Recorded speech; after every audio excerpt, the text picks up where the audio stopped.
सांगलीच्या मिरज तालुक्यातील डोंगरवाडीत रंगलेल्या मोहन केसरी बैलगाडी शर्यतीने प्रेक्षकांना थराराचा अनुभव दिला आहे.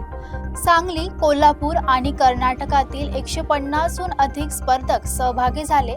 अंतिम फेरीत हरिपूरच्या बुलेट छाप्या आणि लिग्नूरच्या गेम चेंजर हरण्या या बैलजोडीने विजयपद पटकावत मैदान रंगवले आहे. डोंगरवाडीच्या मैदानावर पार पडलेल्या मोहन केसरी बैलगाडी शर्यतीत उत्साह आणि रोमांच यांचा अनोखा संगम पाहायला मिळाला. सांगली, कोल्हापूर आणि शेजारच्या कर्नाटक राज्यातून आलेल्या 150हून अधिक स्पर्धकांनी आपल्या बैलजोड्यांसह दमदार कामगिरी सादर केली. स्पर्धेच्या प्रत्येक फेरीत प्रेक्षकांनी जल्लोष करत स्पर्धकांना उत्स्फूर्त दाद दिली. अंतिम फेरीत हरिपूरच्या बुलेट छब्या आणि लिग्नूरच्या गेम चेंजर हरण्याच्या बैलजोडीने वेग, ताकद आणि समन्वयाचं उत्कृष्ट प्रदर्शन करत प्रथम क्रमांक पटकावला. विजेत्या स्पर्धकांचा आयोजकांकडून गौरव करण्यात आला. या शर्यतीमुळे परिसरात उत्साहाचं वातावरण निर्माण झालं होतं.